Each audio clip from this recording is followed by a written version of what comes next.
नमस्कार दोस्तों, जय श्री हरि। कैसे हैं आप लोग? जैसा कि आप जानते हैं, श्रीमद् भागवत रहस्य का नित्य पाठ चल रहा है। 14th एपिसोड मैं पढ़ रहा हूँ। शुरू करते हैं। भक्ति से मुक्ति मिलती है। भक्ति के बिना ज्ञान और वैराग्य प्राप्त नहीं हो सकते। बिना ज्ञान की भक्ति अंधी है और बिना भक्ति के ज्ञान पंगु। आदत और हाजत ज़रूरत पर नियंत्रण रखा जाए तो मानव प्रभुत्व में लीन हो सकता है। भगवान का मुख्य विषय है निष्काम भक्ति। भागवत सबके लिए है, वेदांत सबके लिए नहीं है। वेदांत का अधिकार सबको नहीं दिया गया। जिसे ब्रह्म को जानने की जिज्ञासा हो उसी के लिए वेदांत है। वेदांत का अधिकार कौन? जिसने षट संपत्ति आदि की प्राप्ति की हो, वही वेदांत का अधिकारी है।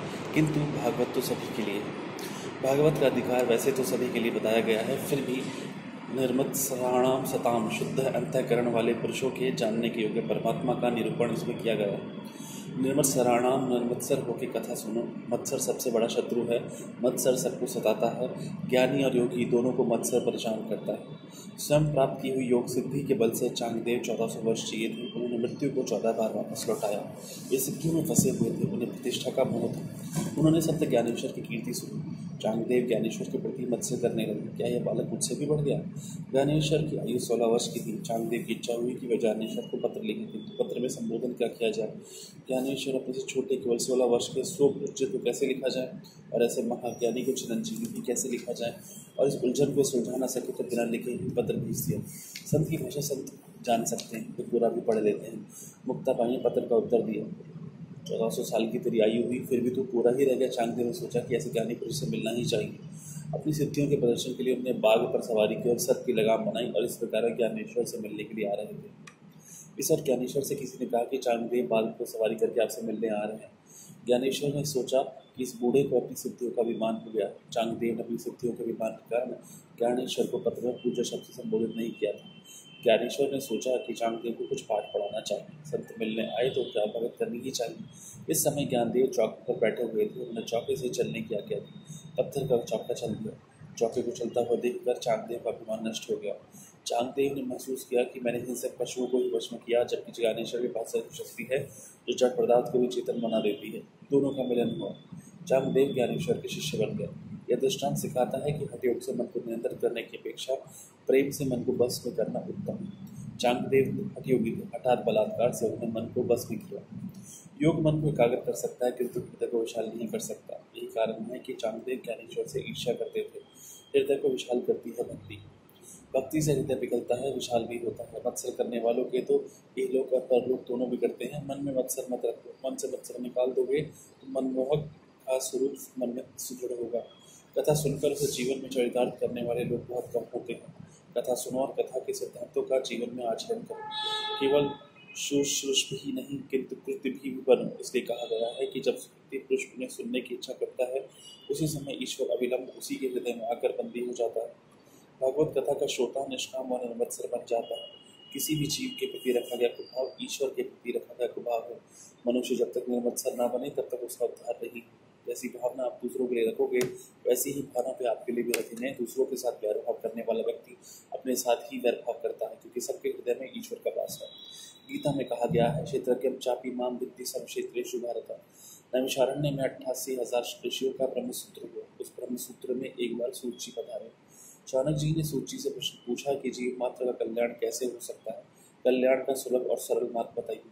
मनुष्य मात्र के कल्याण का उपाय बताइए। कलयुग की शक्तिहीन मनुष्य भी जिसका उपयोग कर सके ऐसा कोई साधन बताइए। इस कलयुग के मानव मंदबुद्धि और मंद शक्ति हैं जो कठिन मार्ग नहीं अपना सकेंगे।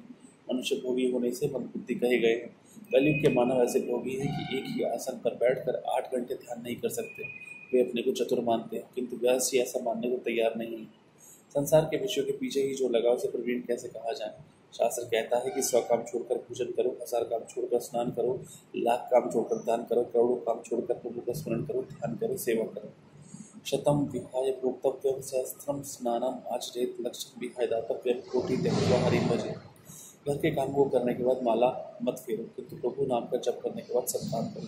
करोड़ कामों को छोड़कर भगवान का स्मरण करो। कलयुग के मनुष्य जो काम करना है उसे नहीं करते हैं, और जिसे नहीं करना है वो पहले करते हैं। इसी से व्यास जी ने मंदबुद्धि कहा है। विस्तार पूर्वक अब श्री कृष्ण कथा सुनाई। कृष्ण कथा से तृप्ति नहीं होती, वैसे ही दर्शन से तृप्ति नहीं होती। द्वारिका के कृष्ण का स्वरूप दिव्य है। श्रीनाथ जी का स्वरूप मनोहर है। दर्शन से तृप्ति नहीं होती, भगवान की मंगलमयी अवतार कथाओं का वर्णन करो। भगवान की लीला कथा सुनकर हम कभी तृप्त होते ही नहीं हैं। कलयुग में जब अधर्म बढ़ता है तब धर्म किसका आश्रय होता है? प्रथम स्कंद का प्रथम अध्याय प्रश्नाध्याय कहलाता है। समुद्र पार करने वाले को जैसे कर्णधार का आसरा है, वैसे आप हमें मिले। आप भगवान हमारे केवट हैं। कुछ इस रीति से आप कथा सुनाएं कि जिससे हमारे हृदय द्रवित हो जाए। प्रभु की कृपा के कारण ही आप हमें मिले हैं। परमात्मा से मिलने की आतुरता के कारण ही संत का मिलन होता है। जीव जब परमात्मा से मिलने के लिए आतुर होता है तो परमात्मा की कृपा से संत मिलते हैं। स्वाद भोजन में नहीं है, भूख के कारण ही है। मनुष्य को परमात्मा मिलन की भूख जब तक न लगे तब तक संत मिलने पर भी उसके प्रति सद्भाव नहीं जागता। इसका एक ही कारण है कि जीव को भागवत दर्शन की इच्छा ही नहीं हुई है। वक्ता का अधिकार सिद्ध होना चाहिए और श्रोता के भी अधिकार सिद्ध होने चाहिए। श्रवण के 3 प्रधान अंग हैं। श्रद्धा, श्रोता को चाहिए कि वे मन को एकाग्र करके श्रद्धा से सुने। दूसरा जिज्ञासा, श्रोता को जिज्ञासु होना चाहिए। जिज्ञासा के अभाव में मन एकाग्र नहीं होगा और कथा का कोई असर भी न होगा। बहुत कुछ जानने की जिज्ञासा न होगी तो कथा श्रवण से कोई लाभ न होगा। तीसरा निर्मत्सरता, श्रोता के मन में जगत के किसी भी जीव के प्रति मत्सर नहीं होना चाहिए। कथा में दीन और विनम्र होकर जाना चाहिए। पाप को छोड़कर भगवान से मिलने की तीव्र आतुरता की भावना से कथा श्रवण कर तो भगवान के दर्शन होंगे। प्रथम स्कंद में शिष्य का अधिकार वर्णित था। एक महात्मा रामायण की कथा सुना रहे थे। कथा समाप्त होने पर किसी श्रोता ने महात्मा से पूछा, कथा तो सुनी पर मुझे यह नहीं समझ में आया कि राम राक्षस है या रावण। तो महात्मा ने उसे उत्तर दिया कि न तो राम राक्षस है न रावण राक्षस, तो मैं हूँ जो तुझे कुछ भी नहीं समझा सका। परमात्मा की कथा बार बार सुनोगे तो प्रभु के प्रति प्रेम भाव जागेगा। शौनक मुनि ने सूची से कहा, भागवत कथा में हमको श्रद्धा है, आपके प्रति में आदर है। अनेक जन्मों के पुण्यों का उदय होने पर ही अधिकारी वक्ता के मुख से कथा सुनने का सौभाग्य प्राप्त होता है। प्रथम श्रवण भक्ति है। रुक्मणी ने अपने पत्र में लिखा था कि तुम्हारी कथा सुनकर ही तुमसे विवाह करने की इच्छा हुई थी। श्रुत्वा शब्द वहाँ है। भगवान के गुण सुनने से उनके लिए प्रेम भाव उत्पन्न होता है। श्रोता और वक्ता दोनों विनयी होने चाहिए। सूत जी श्रोताओं को साधुवाद देते हैं। वे कहते हैं, कथा सुनकर तुम्हें जो करना चाहिए वह तो तुम करते हो, तुम शादी से होते हो और मेरा मन भी भगवान में स्थिर होता है। तुम ज्ञानी हो, वो प्रेम में पागल हो, परंतु मेरा कल्याण करने के लिए कुछ पूछते हो। कथा सुनाकर मैं तो अपनी वाणी को पवित्र करूँगा। मम त्वेतां वाणी गुण कथन पुण्येन भवतः नामोर्थे अस्मिन् कुर्मथन बुद्धि व्यवस्थिता। शिव महिमा स्त्रोत्र में कुछ पदंत ने भी कहा है कि शिव तत्व का वर्णन कैसे तो कौन कर सकता है। मैं तो अपनी वाणी को पवित्र करने चला। आरंभ में सुखदेव जी सुखदेव जी को वंदन करते हैं, फिर भगवान नारायण को वंदन करते हैं। नारायणम नमस्कृत्य। भारत के प्रधान देव नारायण हैं। श्री कृष्ण गोलोक में पधारे सभी अवतारों की समाप्ति हुई, किंतु नारायण की न तो समाप्ति हुई है और न होगी। भारत की प्रजा का कल्याण करने के लिए वे आज भी तपस्या कर रहे हैं। बहुत बहुत धन्यवाद। हरिओम। आज का एपिसोड यहाँ पर समाप्त।